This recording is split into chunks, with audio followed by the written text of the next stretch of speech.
Welcome to another edition of Unplugged. We have a pulse, but it's a very faint one after, unfortunately, a throwback to the early part of the season.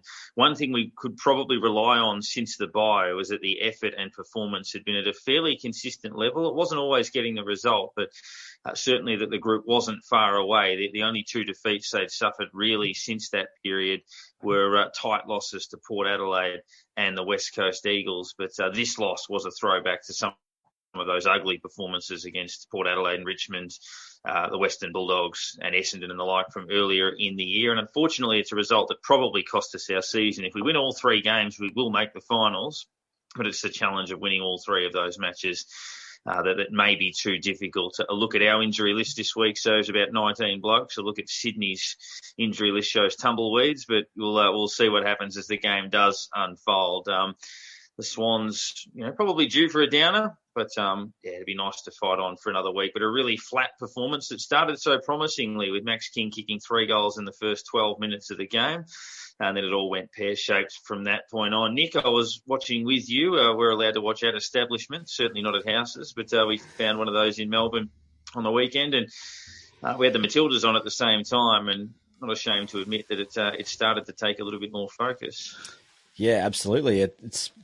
There are not too many times when I refuse to watch a replay, and there's been a couple this year, but this was one of them. And yeah, can certainly agree with it at times in that second half, kind of turning the chair towards the Matildas game as opposed to Fox Footy. But look, it was really disappointing. It's one of the more disappointing performances of the year. I think, like you mentioned, we've been able to rely, at least, even if not winning the game, but being able to rely on that effort and the energy and the intensity,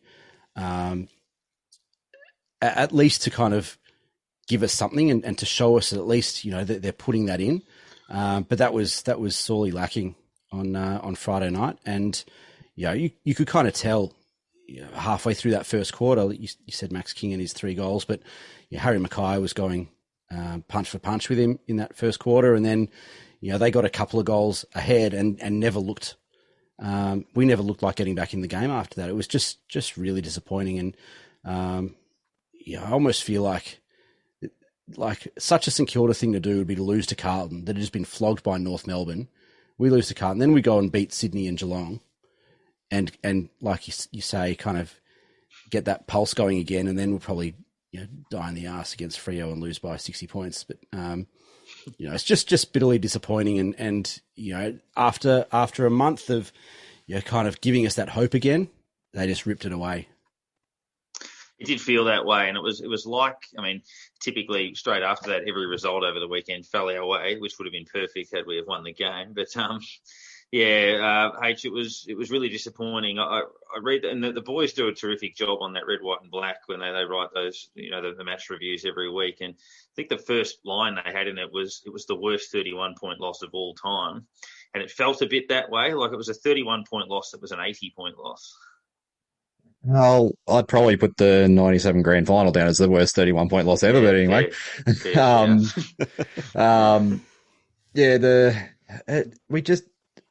It just seems like we don't want to play finals. All the other teams are giving us the opportunity to do it. We just turn up on these games and go, well, do we want it that badly? It just doesn't seem like it at the moment. We felt slow. We felt seconds of the ball. You look at what we did for the first 15 minutes of the match, and you think, hey, we're on here. We're kicking it to King in space. But then all of a sudden, they start moving back on him a little bit more than what they were. And all of a sudden we're still trying to kick it to him, even though they've got someone sitting back in front of him or that. And you're thinking, well, where are these open players that should be there if they're zoning back on him? They've established what was beating him after only 15 minutes, and they changed their game plan, which you look back the other way, we didn't do. So that's what's happened there. We've sort of been beaten in the coach's box. They were able to change what was happening, whereas we kept trying to do the same things, but it just stopped working. And that's where we've got to look at. We've said it in the other losses this year. If something's not working, stop it. It's not working for a reason. Try something else.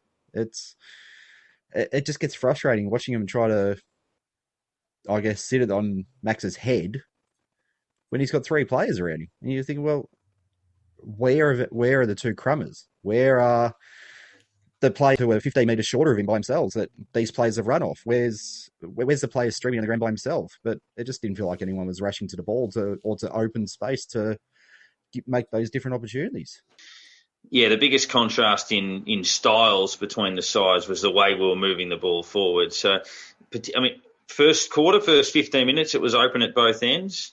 But then from probably that point on, every time we went forward, it was laboured. We'd miss targets. We'd go wide or we'd bomb it to the top of the square and there'd be 14 guys around. And then they would get a counter-attack after we'd had it forward for 3 or 4 minutes and have 70 metres of open space and get over the back. And there were signs of that a little bit against West Coast. They got over the back of us a couple of times, but not as bad. We should have held up all right in that game. But Carlton just scored far too easily. It was the most leaky we've looked in defence. Dougal Howard, I know he did his hammy just before half-time, but he was getting beaten before that. Even Wilkie was a bit looser. Webster played his worst game for the year, probably. I thought Highmore was okay, but there wasn't a lot else probably defensively. Connolly was taking the game on a little bit with run and carry, but we were just a bit safe. We were safe with ball in hand and loose when we didn't have it, which is obviously a horrible combination, whereas they were daring. And, I mean, to get 70 hit-outs to 13 or whatever it was, or 70 to 16, and break even in the clearances, 70 to 11, I think it might have been, but to break even in the clearances with an additional midfielder effectively for them in Jack Silvani with no logical ruckman was really disappointing. And as much as Hunter didn't give us what Ryder would give us, if you had Marshall and Ryder in, you'd expect to win the hit out 70 to whatever it was. So we did that anyway, but for some reason just couldn't capitalise on that control. And it was a perfect storm. Midfield was flat-footed, forwards couldn't get space, and defence was really loose. And as a result, you lose badly. I mean, I think that was almost, I mean, there were a lot of disappointing aspects to this game, but we won a lot of the stats, a lot of the metrics, and to lose the way that we did was just, incredibly frustrating. But we had more disposals, we had more inside 50s, absolutely smashed the hit outs and won the clearance number as well. And at that point, you think that the game should be a lot closer than 31 points, let alone the margin that it was out too earlier than that. So, it was just a really strange, really depressing kind of game. And, I don't want to see too many more of those. And you think, looking at some of the performance, obviously, Ryan Burns has shown a bit over the second half of this year. Leo Connolly obviously has given us a bit of a spark. Tommy Highmore does his job week after week. You got to bring Jack Bartel back in this week. I think it's just, you have to, you got to play him now. And I was going to add to your thing on the hit-outs there. I think we even had, at one point, I'm pretty sure the hit-outs to advantage were 24-3. Mm. So we've obviously hit it to our player, who has then gone and turned it over. Because you don't win 24 hit-outs to advantage and lose that way. That's simply getting it down to Dunson or a Crouch or even Steele and then turning the ball straight over. That's where the game became the most frustrating, because we know we're getting the ball. We know we're getting these opportunities. But then just playing the way we did and giving it straight back to them to attack us again, as you're saying, getting the overlap and running over the top of us and getting that free space. And it just got really, really frustrating watching that happen. And you knew it was going to happen again. So you got to getting to the contest, you go, okay, we know Rowan's going to win the ball, but where's it going to go straight after that? Because it just didn't look after it. It was almost like thinking, it's too easy. We'll get the ball out. We'll just kick it long and we'll get the mark like we did in the first 15 minutes. And if Max King was, with how well he was moving early in the game, and then with our ball movement slowing up so much, he would have kicked 10 the way he was playing in the early stages of the game. If he was in their forward line, he would have kicked 14, just the way that the game was moving and how open it was at their end. So that's why it was frustrating that we had a forward that was red hot. and just couldn't capitalise on that. I mean, Membry was struggling a little bit. Sharman's a positive. I know that it was sort of junk time-ish when he came on, but he's had 5 shots at goal in probably 40 minutes and kicked a couple, took a nice mark. So that's encouraging. But yeah, it was just frustrating that there were a few things that were right there for us. It was that and the Port Adelaide game where basically the seas parted for us to walk into the 8. And it was all in front of us, and we just weren't able to take our chances, and no one else is taking them either. But they're not our problem. So Yeah, I was just going to add in the other thing you talked about, Connolly there. I'm just wondering. I'm hoping that he hasn't sort of got that little bit too much confidence. There's a couple of times where he gave these little dinky kicks off to the side of the boot, trying to be clever a little bit, like.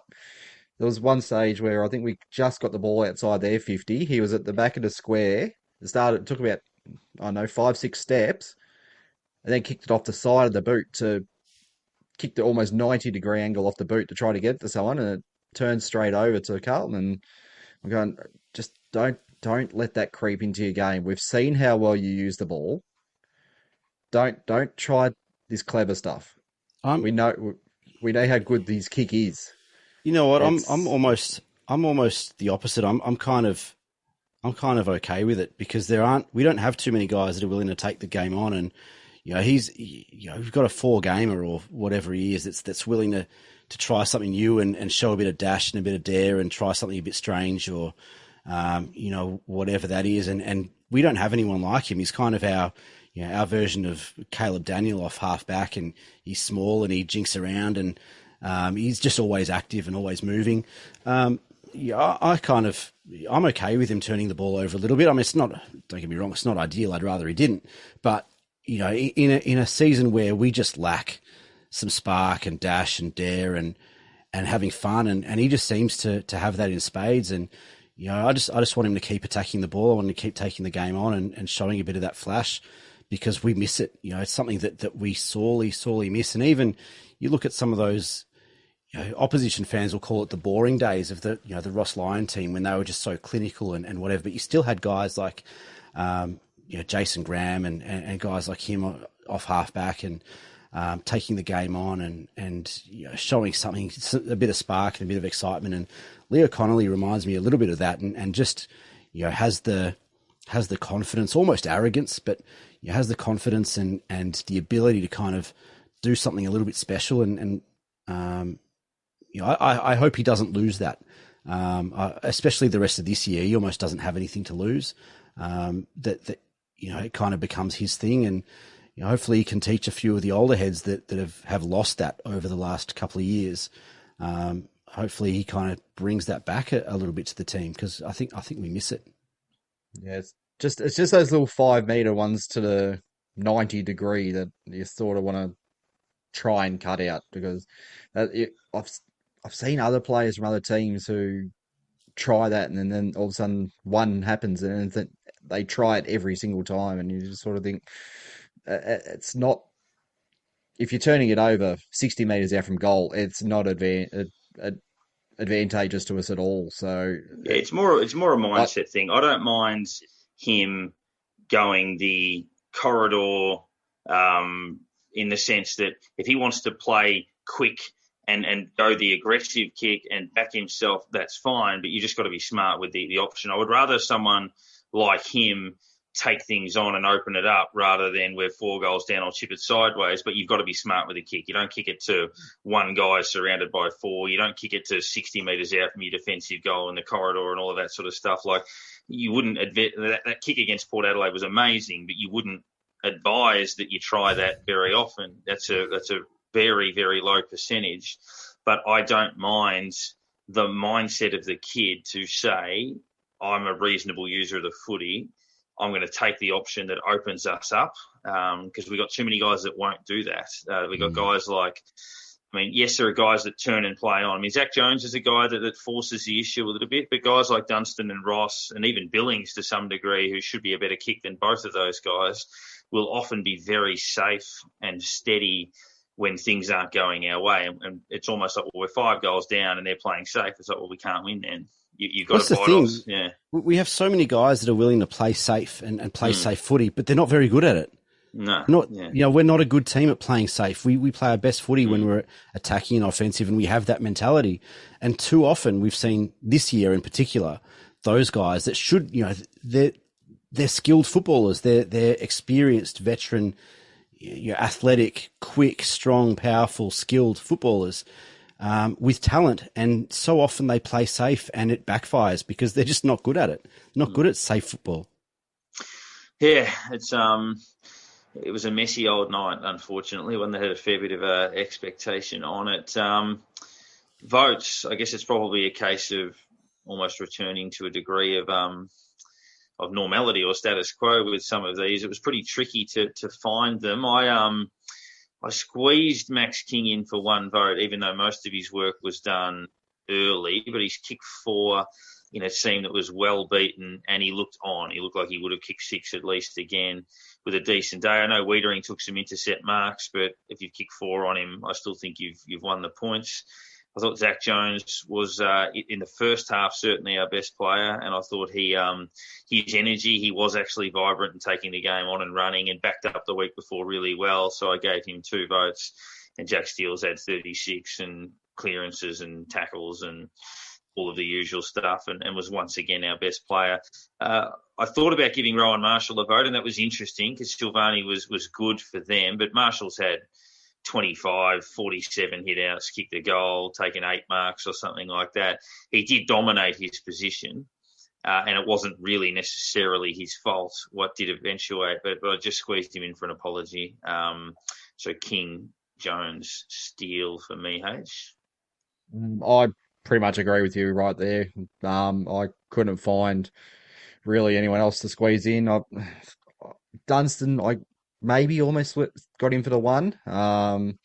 Just that last kick which basically it got turned over a few times. Hits a few more of those targets, and he gets in the votes. That's all it came down to. And as you're saying with Marshall, he got a heap of it himself. He got heaps of hit outs. He got that. But when he's got that advantage, he probably should be using it a lot more than what he actually did. He had Hunter there as well. I mean, Hunter had 21 hit outs himself as well. So there was a lot of time that Marshall was off ruck. So his, 81% game time. You take 21 hit outs for Hunter, that means he's probably on the forward line for about 20 to 25% of the time there. But I didn't see him. You see Ryder go down the forward line sometimes, and he's down there. It just didn't feel like Marshall was down there making the most of helping out King or being that second big forward. He just didn't have that presence that he's had other times. So yeah, he could have had a big impact down the forward line, knowing what was happening after they changed the game plan. And yeah, he could have turned the game if he had basically gone down there and been that big backup. But I just felt like, I don't know, was he getting run around by Silvani that kept him away from it or what? But yeah, we certainly should be taking a lot more advantage than what we did with the situation that was at hand. Yeah, look, it's a strange one. I kind of disagree a little bit with both of you guys on Rowan Marshall. I've given him 2 votes, but I'll get to that. I've got apologies to Max King and Zach Jones, and I also thought Luke Dunstan, Brad Crouch, and Tommy Highmore, a little bit more probably could have gotten them into the conversation. But I gave 1 vote to Leo Connolly. I thought, like I mentioned earlier, I thought he doesn't do everything right, and he's still got a lot to learn and a fair bit of development to go. But the way that he attacks the contest, the way that he takes the game on, we don't have anyone like him. And I thought that out of everyone, even when we slowed the game down and kind of the game changed, that he was one that didn't. He had 18 touches, intercept possessions. moved the ball quickly, went long. He had 380 odd meters gained as well from a back pocket. I don't want to see him out of the team again. I just love the way that he plays, and I think we're at a stage where we've got to start rewarding these kids for showing a bit of that dash and mindset that some of the older guys should be showing and just aren't. Like I said, Rowan Marshall, I thought was stiff. He had 22 touches, 46 headouts, 6 score involvements, 5 tackles and a goal. I mean, any other week, that's a bloody good game for a ruckman. And you're right, he didn't impact the game a whole lot as a forward, but I'm not sure that's his fault. Our forward entry and our ball movement off half-back and forward of centre was just deplorable. And we saw what happened with Max King after quarter time. He kicked that one later on, but the way that Carlton set up their kind of half-back zone, and the way that we moved the ball off, through the wing and through the corridor was just unbelievably poor. And, we didn't really give those guys much of an opportunity. And I thought Rowan Marshall was really impactful for his time in the ruck, and was let down by a number of guys around him in other situations. I thought he was let down a lot by his midfielders in that they didn't take advantage of the service that he gave them and that they turned the ball over a lot. And then again, when he was up forward, was let down by those guys bringing the ball to him, is that he wasn't able to have that impact that we know that he can have. But quite clearly Jack Steele was our best on ground, 36 touches, 14 tackles, 8 clearances, 8 score involvements. The guy just does everything. And this is the Jack Steele award. Yeah, it is. And he'll struggle to get a Brownlow vote in that game only because we got flogged. But might get one. He might get one potentially, whether it's Walsh or Mackay or whatever. They get the others forwards, don't always get them. So chance that might not happen. Are we going to do the Shane Knoll? We will. We certainly will. You were talking about Paul Hunter before, and I thought you could have easily been talking about Trent Noble or someone like that with those sorts of numbers. Trent Noble, who famously, I think, had 71 hit-outs in 2 weeks without a possession in 2004, but it is a bit that way. But I know how hard it can get. You gotta lift. You gotta lift. Yeah, well, where do we start with the Shannon Knoll Award? I know he kicked 3 late, and I gave him the Shannon Knoll Award last week, but I'm going again only because he's so important to us. And all of those possessions came when it didn't matter. And it wasn't necessarily his fault. We had a lot of problems. I would have given it to Dougal Howard if he wasn't injured. He's struggled in the last couple of weeks. But Tim Membry, for mine again, a big fan. I think he's been in our best 5 over the course of the year. But the last 2 to 3 weeks he's battled, and that's been partially why we haven't won any of those games when we only needed one. So we need more from him on a consistent basis, particularly. He was very good against Sydney last time we played them. We need something like that from him. But, I'm doubling down, H. Might be a little bit rough, but Callum Wilkie wasn't in the game on the weekend, I don't think. 13 touches as a backman, yeah, that's can be average. But the 4 free kicks against, 3 of them, I think, were just ridiculous. He grappling when he didn't have to. That he sort of fell into that trap on the weekend of grabbing a hold of the defender before the ball comes, and he got caught out. And I mean, unfortunately, Max didn't get the same. So I think he got 1 down the forward line for the night, but yeah, he gave away to 4, and you sort of think, oh, that's not good. But then at the same time, as a defender, he also didn't lay any tackles. We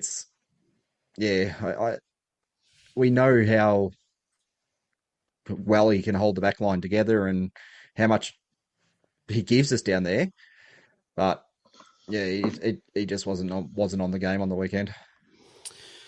Yeah, I considered all those guys, and similar reason to you, Parker, on Membry, just in how much he can give us. Over the last month or so has not been his best footy. Dougal Howard, I thought, was poor before he got injured, but tough to give this award, or whatever you want to give it to a bloke that goes off injured. Wilkie as well, I thought was probably his worst game for the year, but he's probably got the the runs on the board, I think, to give him another shot. If he has another week like that this week, that is fair and square in the gun. But for me, it came down to Dean Kent and Ben Long. And it was very hard to decide between those two. And I've gone with Ben Long because he's been in the team most of the year, or at least the second half of the year. He kind of gave himself a second wind. He's given himself earned himself a second life again as a defensive pressure forward, but just gave us nothing in a real opportunity this week, or last week I should say, against that Carlton defence that is certainly not a finals worthy defensive unit, to really stamp his impression on the game and really make an impact both physically but also attack on the contest and impact the scoreboard. Just really gave us nothing. I think he had 3 tackles for the day and 8 touches. Kent was lively at times. He had some horrific turnovers, but it looked like he at least showed some effort and energy, which was the difference maker. But Ben Long, 100% in the gun for me this week, and just games when he goes missing, just really, really goes missing. I ran out of swear words on Friday night. It's probably best I don't comment on some of my thoughts on Dean Kent too much. Watching that game, just before we move on from that, there's one guy that we've all let off scot-free, and he's very, very lucky not to have been included in this segment, and that is Jack Billings. His last couple of weeks, his ball use and his influence. I know there's a lot of talk about him being targeted by a couple of clubs in the competition, and we should probably consider that. And I'm not saying that in a harsh way. I don't like any player moving on, but you've got to consider all of those sorts of options around players, and he's at a crossroads, Jack. There's no question about that. His career can go any number of directions from here, and we'll see what does eventuate. But I remember thinking after about round 6 or 7, he was our behind Jack Steele. He was our best player. Would have been top 2 or top 3 at worst in the best and fairest at that point, I would have thought. And I was thinking that if he elects to leave and go to a North or a Essendon or whatever that is in free agency, that we're probably in line for a mid or late first round pick in compensation for him. But his form since about round 10 has been very poor, and that's putting it lightly. I mean, we know how much talent he's got, but even in really kind of easy opportunities for him to showcase, goal kicking 35 metres out, almost directly in front, spraying it, missing targets on the wing when he's kind of under no pressure. We're probably in line for a second round pick now after the last 10 weeks. It kind of feels like he's mentally checked out, that he's just not giving the effort. And we know that historically over the last few years, he starts the season on fire. I think he was leading the Brownlow the last 2 years after the first 3 or 4 weeks for us in terms of our votes. But I think he might have even been leading a couple of years ago, leading the Brownlow count after round 5 or round 6. But it feels like he's mentally checked out, and I don't know if there's any way that we can get that back for the last couple of weeks of the year, and or whether it's there's potentially an offer on the table and he's just waiting for the end of the year to be able to take it. Yeah, it's interesting. He's at a really interesting little crossroad in his career, that's for sure. We'll take a look at Sydney in a moment, but one thing we haven't been particularly lucky with over the course of our history, St Kilda, is just about anything, but in particular, father-sons. We haven't been blessed in the way that some other clubs have been historically. But the one instance where we were, Michael Roberts, son of Neil Roberts, the 1958 Brownlow medalist, is our special guest this week.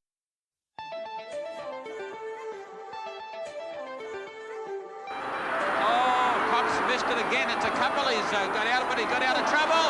Brilliant handball, and he's out of trouble as he gets it across towards his teammate out there in Thomas, and they're away again. Burns gets it down towards him. Beautiful. Oh, what a bit of football this is. Cunningham. Long kick to the goal square. Roberts!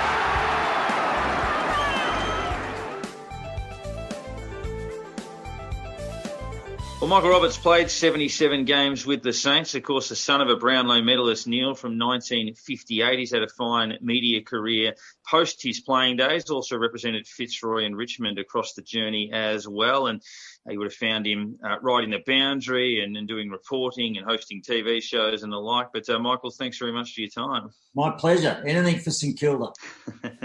Now, we often start at the beginning of a playing career, but in your case, I wanted to go back even earlier than that. I mean, obviously, I think the old man won the Brownlow the year before you were born. Yep. But what was it like growing up, I guess, as the son of a St Kilda great and obviously carrying that around in terms of, one day I want to do the same thing, I want to play for the club. And did you immediately have an appreciation for how good he was? Well, I was always going to play for St Kilda. I was zoned. And I played under the father and son rule, obviously, as well. But I reckon I'm the only kid that was conceived on the rub-down table at the Junction Oval after we won the Brownlow. 9 months to the day, I was born out of that changing room at the Junction Oval. So I'm a Brownlow baby. So I was always going to play for St Kilda. So expectations were high from day dot. But we played in different positions. Like I look at, say, a Hudson, Peter Hudson and Paul Hudson. They played similar positions in the forward line and whatever.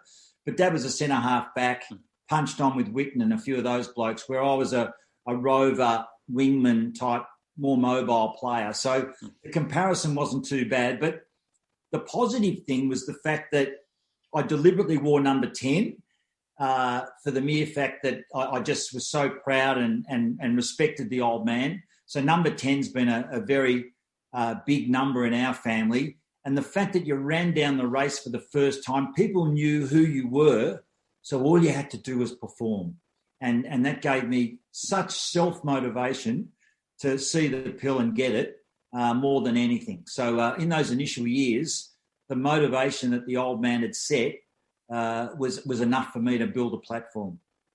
I mean, you're a Bayside boy. What was it like growing up as the son of Neil Roberts and barracking for the club and in that area as well? Yeah, Beaumaris, we had our own rules down there. It was fantastic. A lot of us were in the surf a lot, pretty fit kids, and really enjoyed one another's company. And I must say, all my coaches and the Beaumaris Football Club, where I played over 100 games and a few premierships up through those underage years, was sensational to leapfrog me into the under-19s at St Kilda.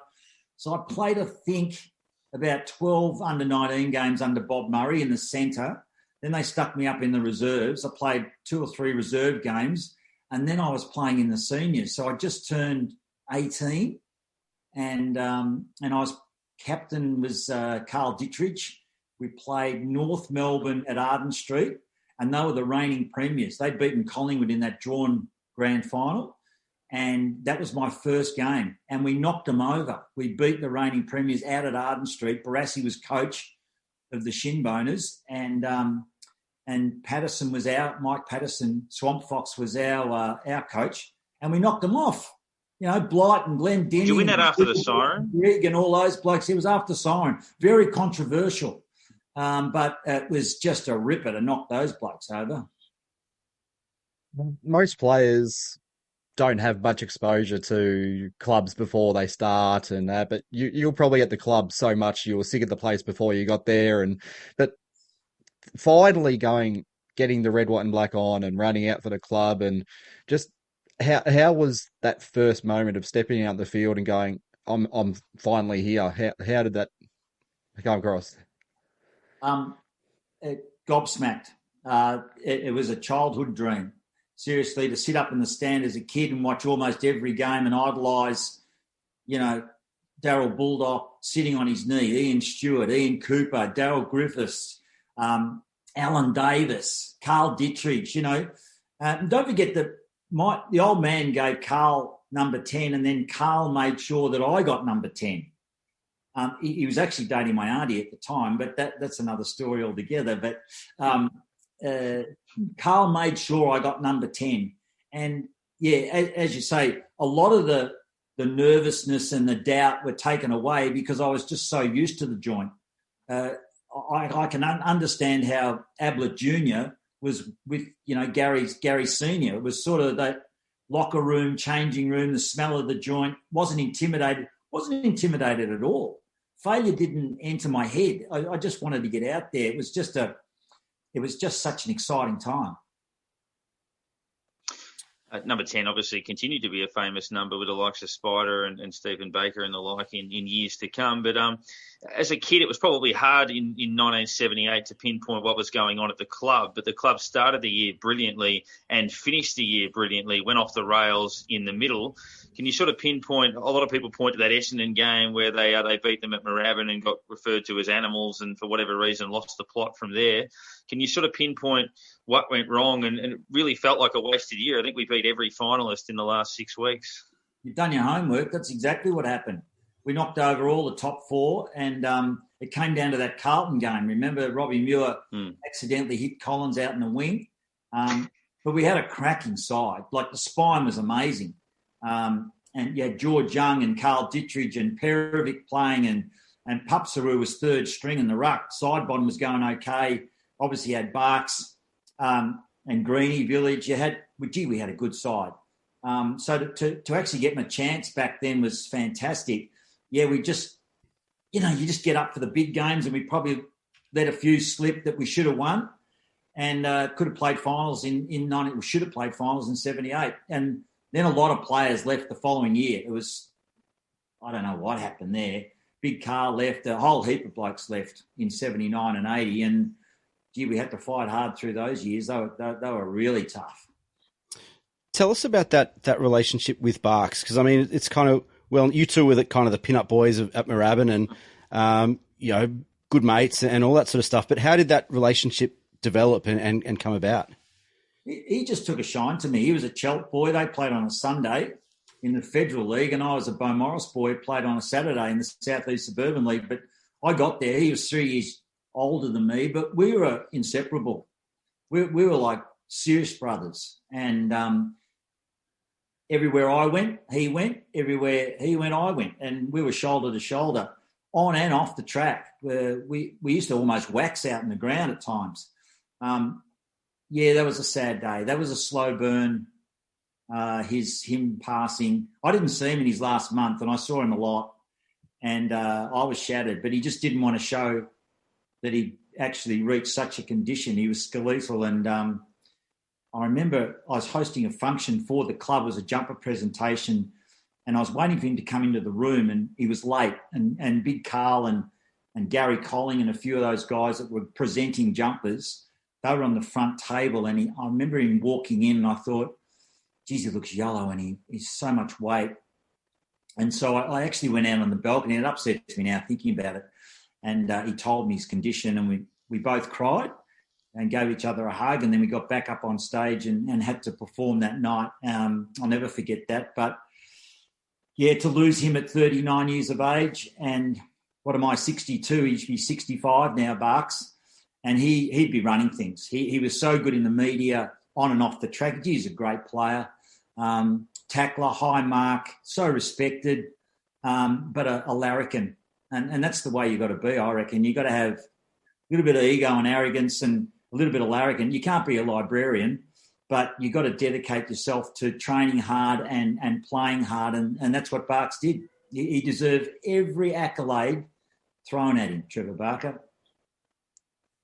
You mentioned about Neil playing on EJ and that during his time, and you would have come up against Ted Jr. in your time, but I've also spotted the photo of yourself with both your dads, both of you two in your big V jumper. How was representing the state as well? We don't really get it these days, obviously, because we get occasionally, like the game last year, but getting to play for Victoria, how was that?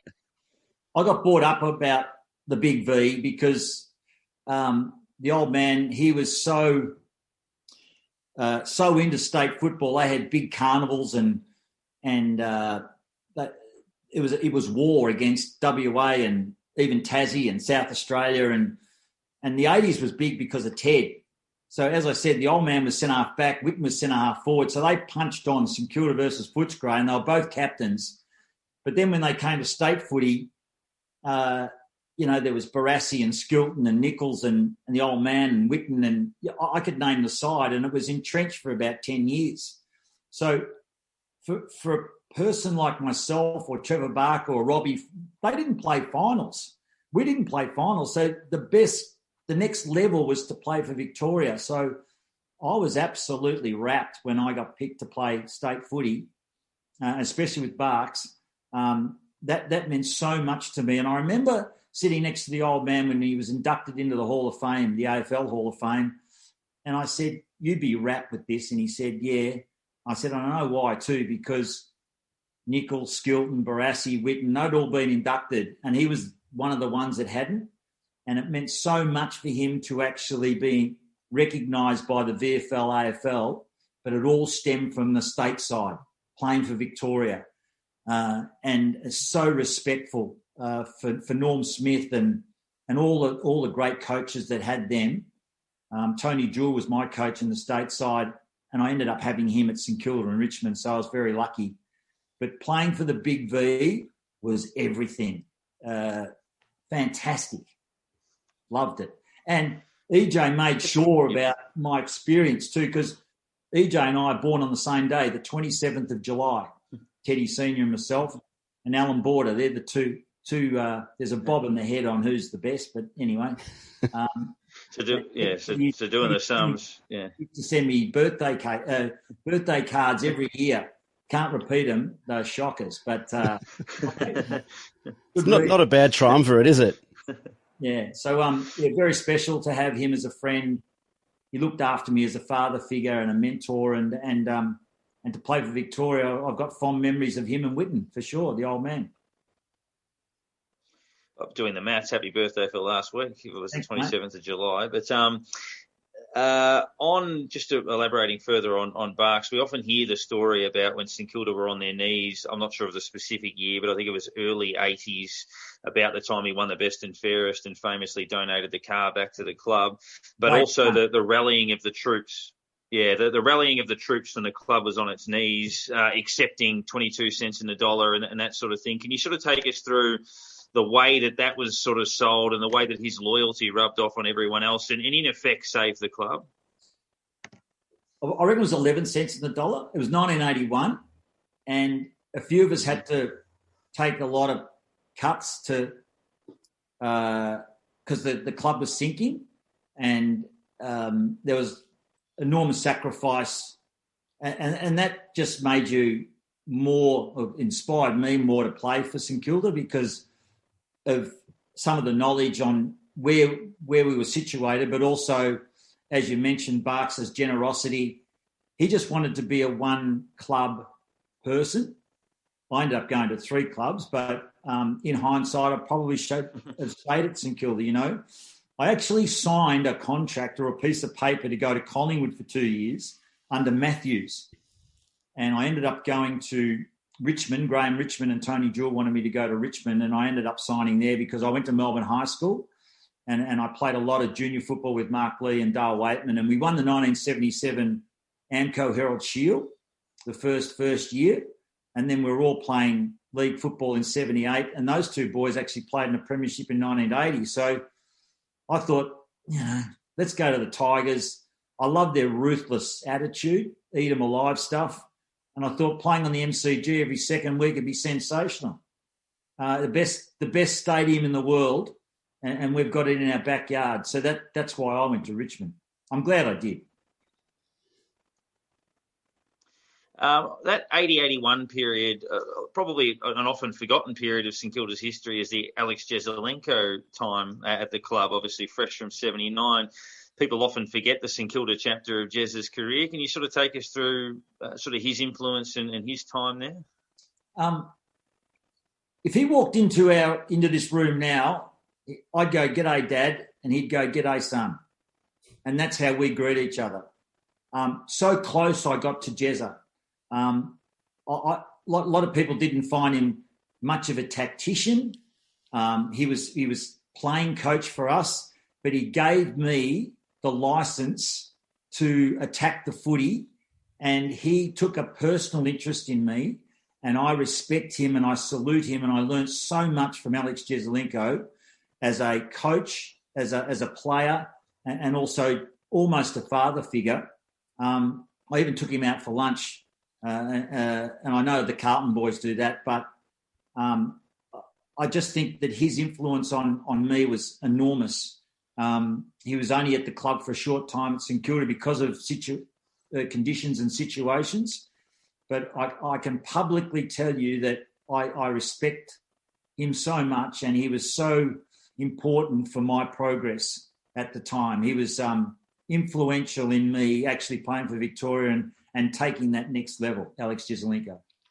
So I was going to ask about what happened in 81, because that was, I mean, quite clearly your best year of football. You know, played 21 games, got a ton of the ball. I think you averaged about 23 or 24 touches a game. State rep, obviously, as we've touched on, 8 Brownlow votes. What was it that it all kind of came together in 81 for you? No pressure. No, I didn't have to think about it. All I had to do was think about footy and getting the pill. Seriously, that's how basic my understanding of the team plan and how Jezza actually sold it to me. And then I got to the end of the year and I had a ripping year, and I got stress fractures training for a marathon. Ron Clark was the fitness guy down there, and I started running, and I had an athletics background. So I did, 800s, 1500s, all that through sub-junior and little athletics, and which was great fitness to play league footy. It was a great platform, but I got stress fractures in both feet, and I missed 12 months. So then I came back, and I had such a good start to the season in the first 5 games, and then Sydney Swans, 27-minute mark, we just hit the front. Jacko had just kicked his 10th goal. I just shoved it down his neck, and I went for a mark and twisted my knee and did my anterior posterior cruciate. Barks had been knocked out about 5 minutes earlier, and we lost the game by 3 points.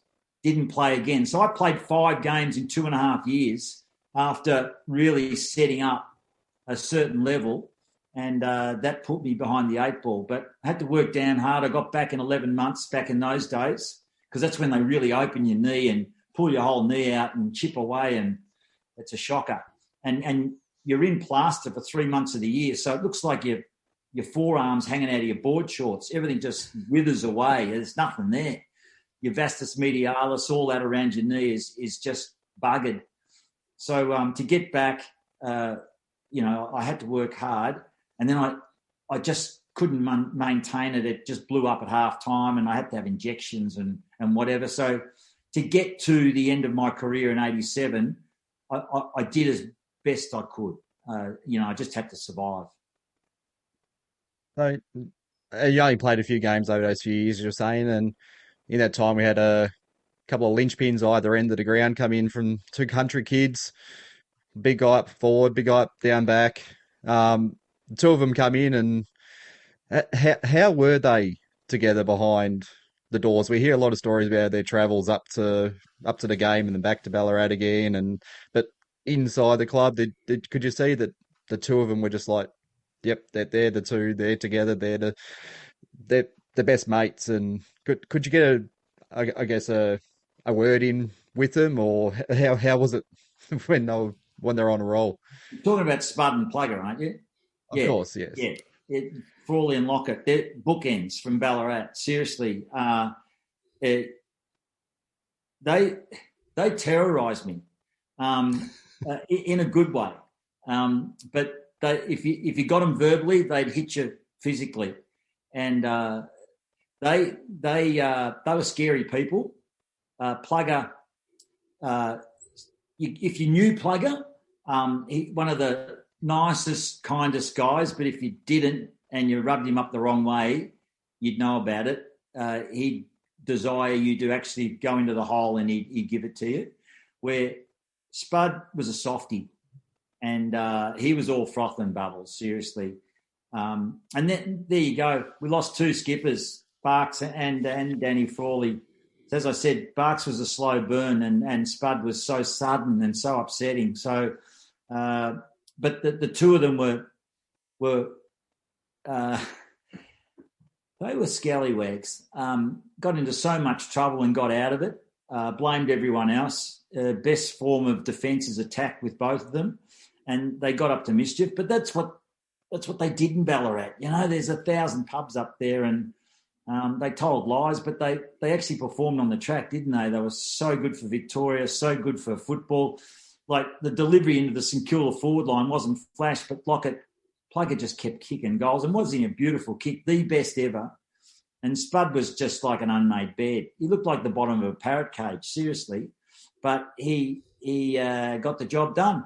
He's actually quite a quick bloke for his size, because I think the family have had sprinters. That the old man was fast, his brothers were quick, and I think he was just handed those genes. But outrageous, out of control, enjoyed a good time, but we sort of had to curb that occasionally. Yeah, fun and games. You can tell, I mean, just hearing you talk about those guys, you know, the emotion in your voice when you talk about them. And I think for us, you know, having watched those guys, I think we feel it in a different way as fans and guys who love the club in a different way. How do you? Well, I remember we did this show, it was a couple of days after Spud passed.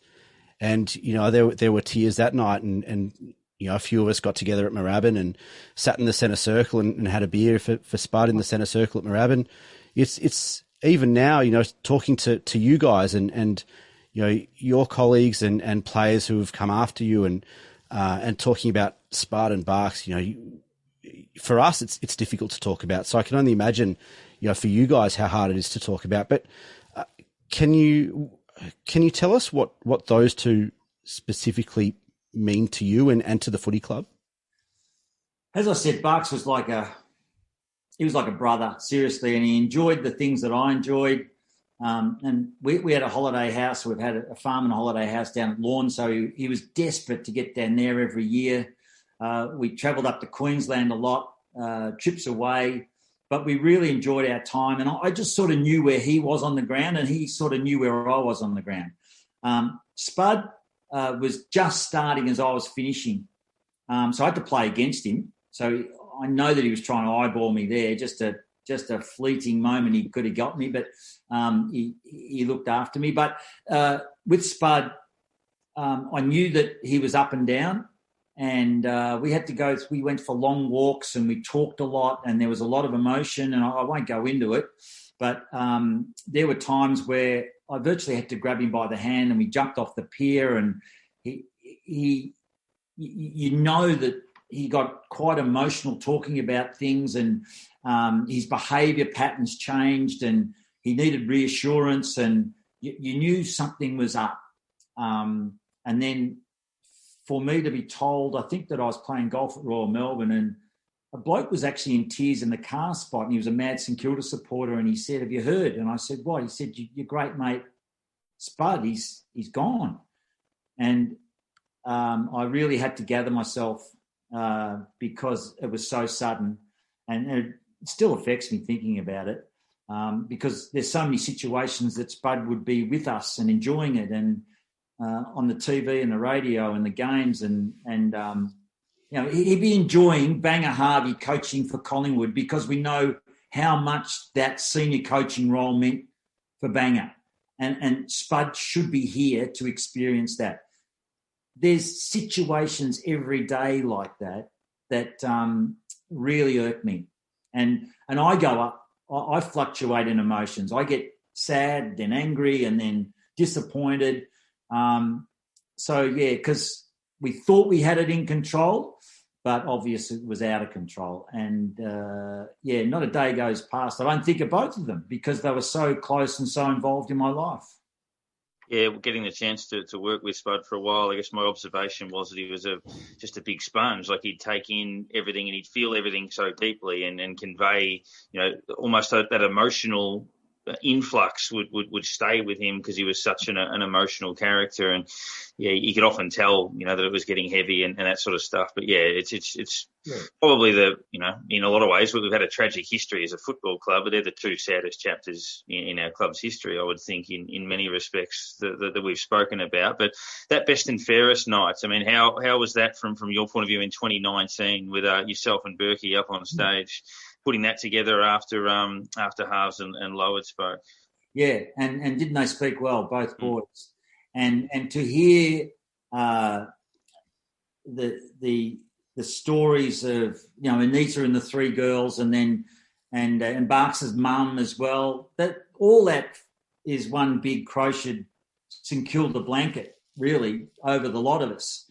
And that was actually flooding through my head as I was on stage, and Lowe and Banger and Berkey and all those blokes, they were so close because they had success. They won a lot of games together, and they were a sniff away from winning a premiership in '97 against Adelaide, wasn't it? So they could have had real success then, but it was really difficult to get yourself up and about, knowing that so many people were affected, and sitting out in that audience.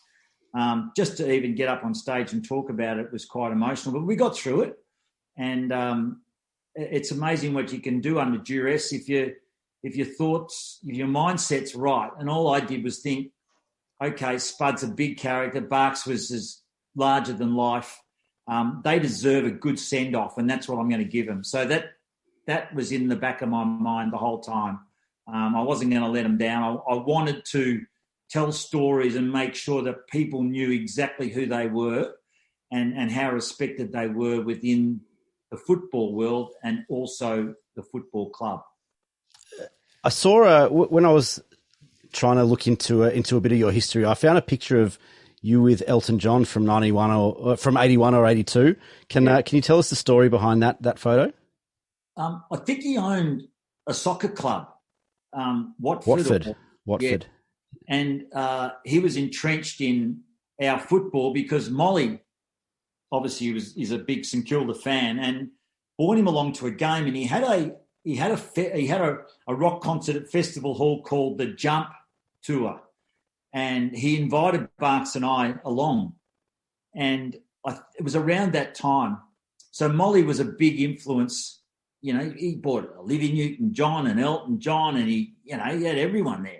And that's why the disco was a cracker as well, We used to walk in and worship that bloody disco ball more than the Sharon half the time. But but I remember Elton, he said, listen, I want to launch this tour. And I think it was part of St Kilda backing his Jump concert and getting involved in the footy club. And then he ended up, we did something on Countdown too, I think, I'm sure, back in those days. It was all Molly influenced, so I just went along with the ride. It was a good ride. You say you're blaming Molly for that. Is he also to blame for getting you onto Sail the Century, modelling the prizes and all that sort of thing, or who's behind that? Well, I modelled for 10 years, 5 years with Fran Scotty and 5 with Vivian's, through my whole career. And now I don't know whether it was a good move or a bad move, because especially Sail the Century, because we used to tape the whole 5 shows on the Wednesday. So we used to train Monday, Tuesday, tape the shows Wednesday, a light run Thursday, pick the team, run out Saturday afternoon against Hawthorn, Carlton or Collingwood, try your best. And then pleasant Sunday morning, you had to run out all your sore spots, and then it'd all start again. But a bloke like Tony Shaw and these guys knew that I taped the show every Wednesday, 5 shows. So I remember playing out at Victoria Park, and I dived on a ball, and Tony Shaw just went bang and just hit me in the eye, and I had a fat lip, and he said, now do Sail of the Century. So they were onto it. They wanted to mess me right up, So, I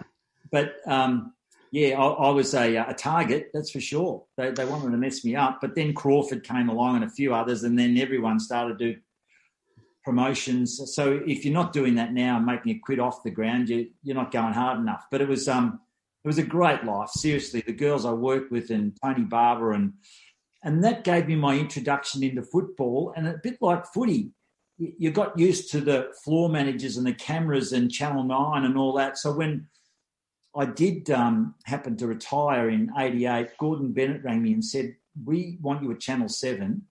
And if you're half the performer as your old man, because he was World of Sport and he's a Hall of Fame journo as well, we're going to take you on. So you're going to read the news. You'll be working under Bruce McAvaney on Sports World. You'll be doing live football, and you'll be working with Jennifer Kite and all that. Done. I said, where do I sign? Because my knee was buggered. And that gave me my introduction into a whole array of roles within the TV realm. So I was 7 years at 7, 15 years at Channel 9, and I've been at Triple M for 23 years. So I've been able to do the TV and the radio, which a lot of people can't do. And if I had my choice again to pick a career outside of football, I would do exactly the same as what I'm doing now, hosting shows and doing the radio and the TV. I'm privileged. I'm so fortunate. It's fantastic.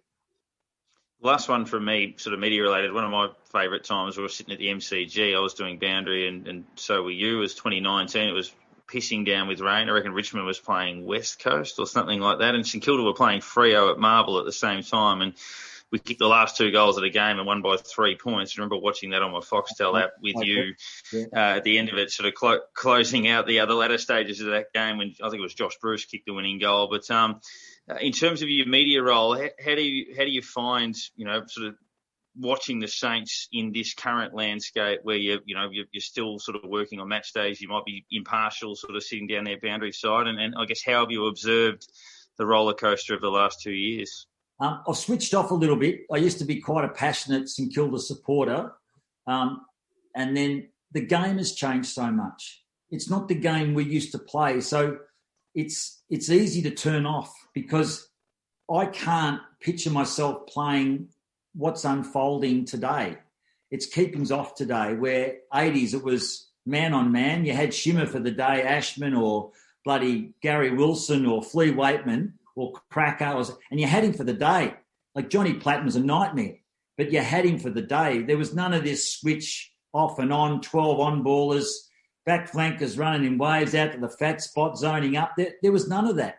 So it's a different ball game. So you can actually switch off a little bit. I still follow it. I still follow the Tigers. But I remember that day, and I used to get passionate about it, but I don't anymore. I don't. It's my I don't know whether it's age or the fact that the game's changed so much. I just can't relate to it like I used to, because back in the day compared to now, it's a different ball game. Simple as that. It is certainly a different game. We know kind of how corporate the game has become, and we've lost some of those things that made the VFL and AFL so great, like the local grounds and that sort of stuff. But Moorabbin, I mean, you played your career at Moorabbin. I know walking out onto the ground, during the week or whatever, and with the St Kilda jumper on, you get a little bit of a tingle and a little bit of a thrill walking out onto Moorabbin wearing your St Kilda jumper. But what did that mean to you to play at Moorabbin, and what does that place mean to you now? 2 things: thumping crowd. Remember, like the days when there was a thumping crowd in the animal cage, and the whole thing was humming. It was all, the stand sort of moved.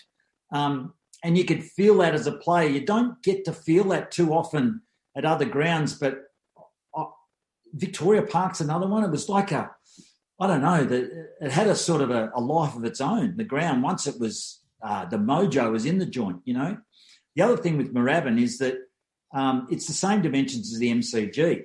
Now, we're in a rain belt there, so that's why it used to get pretty boggy in the middle. It had nothing to do with the sprinklers and blokes watering the middle, but for some reason it got very, very muddy. And that was our game plan, because Jeff Pup Saru was only 6'3". So he'd go up in the ruck and punch the bloke's arm. So we knew that the ball was going to drop to his feet. So that was our way of getting it out. Greg Burns, myself, whoever was in the middle, in you go, and whack it out. It wasn't complex. It was see ball, get ball, and get it out to someone flashing past. And we had some dirty bastards too. Like Pup Saru was... Matt Rendell is still scared of Jeff Saru. And I've been scared of Greg Burns and Joffa Cunningham. And the meek and mild one was Robbie Muir. He was just all arms and legs. But we had some henchmen, and they were good at it. They didn't like playing St Kilda, especially at Moorabbin. Do you have one memory or one story that kind of sticks out in your mind as your kind of favourite moment at Moorabbin? Moorabbin? I've got a good one and a bad one. The bad one is I had a shot for goal against Geelong, and I got pushed in the back, and it went through for a point, and I was 40 metres out, 45-degree angle, and I had to kick it to win. And, Jesus, I missed it. So I remember my little brother in the press box. He's only tiny. He started crying, apparently. And one of the only games my old man saw me play, because he was off doing other games for World of Sport, and I blew that. I played in 2 draws, Richmond, the MCG on Francis Burke, and we played a draw out at Arden Street against North Melbourne. 2 really high-class games. I'll never forget them. Kick 5 against Melbourne, and that was great because the coach was Barassi. So I loved giving it to Ronald Dale. And one of my fondest memories was when Jezza took over and we knocked over Essendon. I think it would have been 80 or around that time. 80. Yeah. And yeah, was it 80? Mm-hmm. And Jezza was in the half forward running around, and that's when I knew that it was so exciting to win that match, and for Jezza to be there, and that crowd was, it was just jam-packed. That sticks in my head. I think that was the day Phil Carman got suspended for 20 weeks. I'm pretty sure that game against Essendon in 1980, when we won by 3 points when he headbutted the boundary umpire out on the side of the ground. And I think he got 4 for striking and 16 for the headbutt on the umpire. So I think it was for some reason that stands out. But it was Carberry, I think his name was. Yep, I think so. I think that's right. But Mick, thank you very much for joining us. Hopefully see you at the footy soon, and appreciate you telling us a lot of the stories. A lot of them are certainly quite raw and quite emotional, and we appreciate your time. Yeah, I just love playing for St Kilda. It's in my blood. I'm so happy that my old man played there, and to follow his footsteps, and I can relate to the Silvanis and Hudsons and Wittens and whatever. So it's just a fantastic thing that I'll take to my grave. And they say strength and loyalty, it can't be any truer. And the fact that we've talked about Barks and Danny Frawley, and hopefully a few of the St Kilda boys can see this, it means a lot to me. You've got to remember where you came from. And I tell you what, playing for the Saints has given me an enormous start to a life, and as I said, I love every second of it, and I'll continue to enjoy it for sure. Michael Roberts there. We look ahead to Sydney, which is a game brought forward, I believe, to Saturday night. It was originally scheduled for Sunday afternoon, and our record is 3-7 at Marvel this year. 2 of those wins have come against North Melbourne and Hawthorn, who occupy the bottom 2 positions on the table. And we're probably in season worst form at the time that we played both of them. And the other win was the barnstorming win over West Coast earlier in the year. But we've had some horror losses. We've lost 3 games by 70 points or more, or 75 points or more. Should have lost another one by that much against Carlton, and Melbourne should have beaten us by probably 50 as well. So, and we had the Geelong loss, which we probably should have won, and the Port loss that we probably should have won. But we've got a horror record at Marvel. Sydney haven't played there all that much, in fairness. They've played most of their Melbourne games at the MCG. They've been travelling for a couple of months. In a cheeky sense, they get to see their family for the first time in about 5 weeks on Thursday. So hopefully they are A, distracted, and B, tired when it gets to Saturday night's game. But we'll see what does happen. They've got no one on their injury list apart from Naismith, who probably wouldn't be getting a game anyway because of how well Hickey's playing in the ruck for them at present. We're probably sweating on the fitness of Sinclair, who's a test. Hopefully we get Ryder back. Mackenzie should be fit, I would think, from those concussions. We're going to lose Hunter Clark again, and Dougal Howard with a hammy will probably miss, you'd think, the last 3 games of the home and away season. So if there are changes, you'd say that you probably got to pick Joyce or someone like that, or Frawley in place of Howard, especially with Buddy and Reed playing. You hope Sinclair comes in for Clark, if not Bytel or both. And then I would play Mackenzie for Kent personally, but we'll see which way they go on that front. But that's what I'd imagine they probably look to do. And yeah, Hanbury would be the interesting one. I don't think Sandy had enough hit-outs necessarily. He was fit enough to play a few weeks ago, but whether they pull the trigger on that, I don't know. Yeah, I wouldn't have thought so. I mean, what rumour between, somewhere during the week saying, we've told him that this will be the end or whatever, and yeah, who knows? It's interesting to see whether that eventuates or not. So, but yeah, you said the game that was brought forward, but it's gone back 8 weeks and then gone forward a day. So this is the one that was meant to be at the SCG, but obviously the previous one was. I actually wish it was. Yeah. So it wasn't at Marvel. Yeah, well, it's I just Sydney at the moment. I don't think anywhere you play them at the moment they're going to be easy to beat. It's the surprise pack of the year by far. They just reinvigorate themselves from nowhere. They've just gone to the draft, we'll take this kid, or picked them out of their academy as well, and quickest rebuild of all time.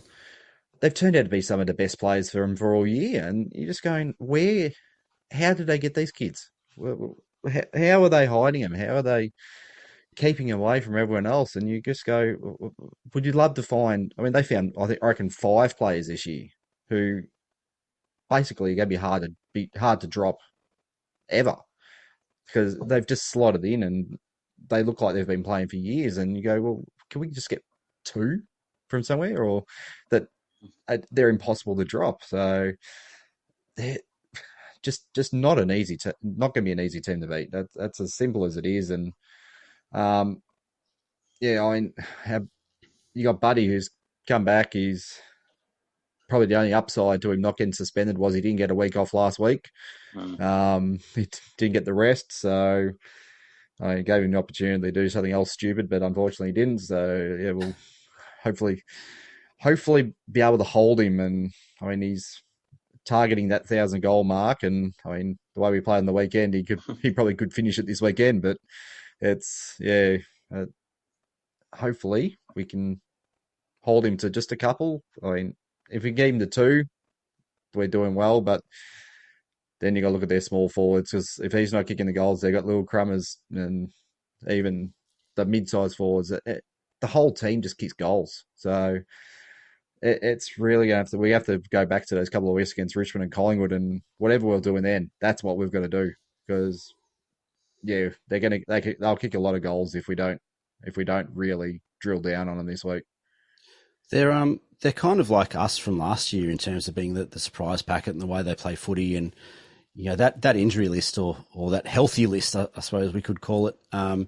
You're kind of hoping that maybe a couple of conjugal visits over the few days that they're allowed to see the family again might hopefully take a little bit out of them, because nothing else will. But you're right. That's the way that they've drafted and recruited and all that sort of stuff over the last couple of years is, I said it before, the quickest rebuild of all time, and that's what good clubs do. Geelong essentially haven't rebuilt for 20 years.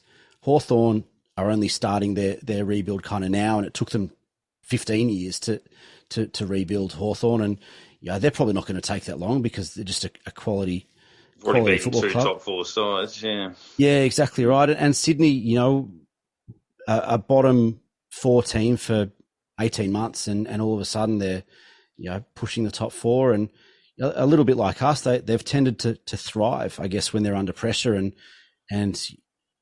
being in their hub or their bubble, whatever you want to call it, over the last couple of months seems to have reinvigorated them. They had a couple of slower weeks through the middle of the year. They started the year on fire, as we know, but they had a couple of slower weeks in the middle, and ever since they've been in this COVID bubble or whatever, a bit like us last year, they've just kind of gotten around each other, and they've kind of really reinvigorated themselves, and they're playing really good footy, and they're super dangerous. You keep like you said, H, you keep Buddy quiet and you keep him to a couple, all of a sudden Mills pops up and kicks 5, or Parker kicks a couple, or Papley's probably the best small forward in the competition at the moment. They've just got so many different options, and Heaney, Heaney's just a star. And Kennedy, old man Kennedy, who's 45, can pop up and kick 2 or 3 on any given day. Off a right contest and snap around the corner. All of a sudden, he can kick 2 in a couple of minutes.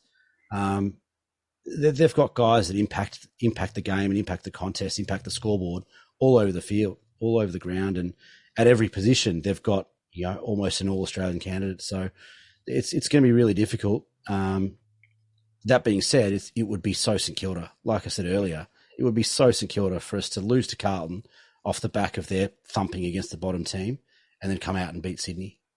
It would be so St Kilda. It's funny.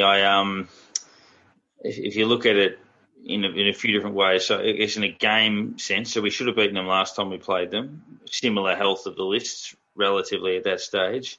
Had 100 shots to win the game in the last 10 minutes. Then if you look at them last week, so they played Essendon. Essendon are at about our level, and they've had they're 8 and 11. Bombers 2 goals up at halftime, probably should have led by 4 or 5, didn't take their chances. Then it became a shootout in the second half and lost by 7 points. So you look at a game like that and you think, well, we are capable of emulating that type of performance that got Essendon within a kick, which would give us a chance in the game if we could restrict them. Sydney kicked 14 goals in the second half, I think, last week. Essendon themselves kicked 10 or 11 and lost. You don't want to play a game like that. It was a great game of footy, but the shootout's not going to suit us just at the minute. But at the same time, we need a bit more of an open game than we had last week from our point of view. But yeah, they're still gettable.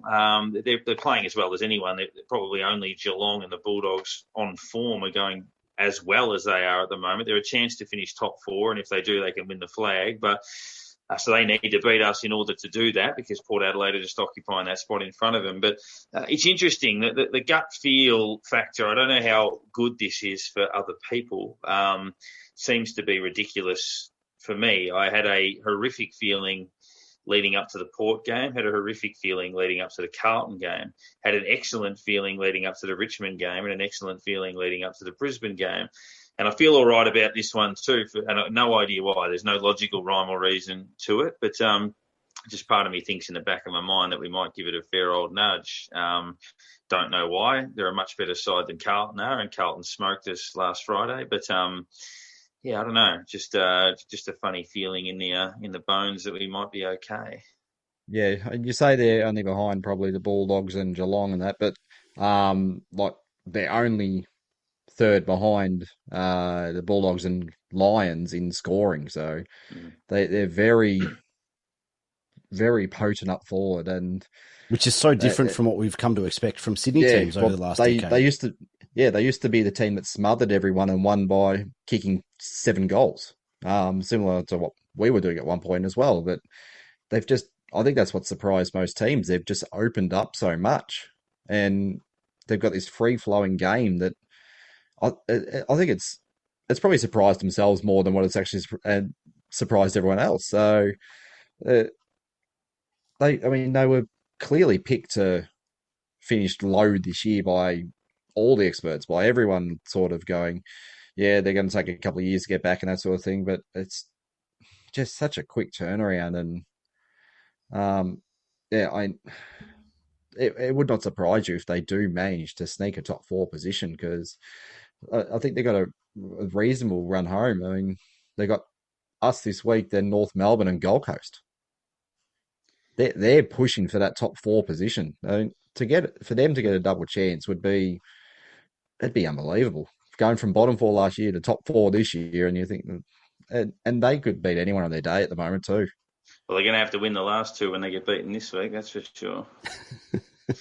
Well, we can hope so, yes. It's one of those things and you look at the way that we've built our list over the last few years and tried to rebuild, and we've gone the opposite way. But you look at teams like Port Adelaide a couple of years ago, bringing in Rosie and Butters and Drew and those kind of kids, and Sydney with over the years, Heaney and Mills and Goulden in the last year, and they've got a number of kids that they brought in over the last off season and draft and that sort of stuff, and their academy, like you mentioned before, has been incredible for them. But I was kind of hoping that playing the likes of Burns and Connolly and these guys helps bring some of that life back into the way that we play footy, and it did for a little while. I think we saw some excitement against Richmond, Collingwood, and Brisbane, and even against West Coast and Port at stages, but we really needed it last week, and I'm kind of hoping that it's Joyce that comes in this week and not Frawley, because I think we're at that point where we just need to see Joyce for a couple of weeks and just tell him he's got the spot, he's got fullback for the next couple of weeks. Howard's out, he's got to go prove himself, and we don't know what he can do when given that it's not that there's long to go, but an extended opportunity of just no pressure. This is your spot. James Frawley, you think that he's done at the end of the year. He probably should have been done at the end of last year, and doesn't get another crack. But he's one. Joyce and Claverino are probably the two that you look and think they probably need a shot to kind of prove themselves now, because we just need to see what they've got. Yep, we do. I was just thinking of one other one that's possibly a youngster that we're bringing through, Cooper Sharman. That was a little bit of a surprise, to be honest. I mean, what was it? 2 Definitely goals? Decent cameo. Yeah. He's come on as a replacement for a defender, which you sort of go, okay, well, there's maybe a little bit of the problem that we only had a tallish forward as a backup, and the defender goes off, and he pops up, kicks 2 goals, and I mean wasn't technically a debut, but not a bad debut otherwise. Showed clean hands and attack at the footy as well, which is impressive for a young kid, especially one who's going to get out-bodied by bigger defenders and veterans or guys that have been in the system for longer. But definitely showed a bit, and I hope he stays in the team this week. Definitely. And look, it seems to be every second week we regather with renewed hope, and a win like this would certainly look. It's a strange old season. Anything is possible. We're certainly depleted and a bit out of form, and they're flying, but there was a point a few weeks ago when we were flying and our opponents were depleted in Port Adelaide, and it didn't go to script for us that time. So stranger things can happen. Sydney have been very good at times this year, but they've also been flogged by the Gold Coast and Hawthorn, so you just never know what might occur. But fingers crossed, if we win the game, we'll very much still be alive, and we'd like to reconvene and talk about getting one back on the Cats after what they did to us at Marvel earlier on in the year. But we live to fight another day, albeit just, and we look ahead to Saturday. Go Saints.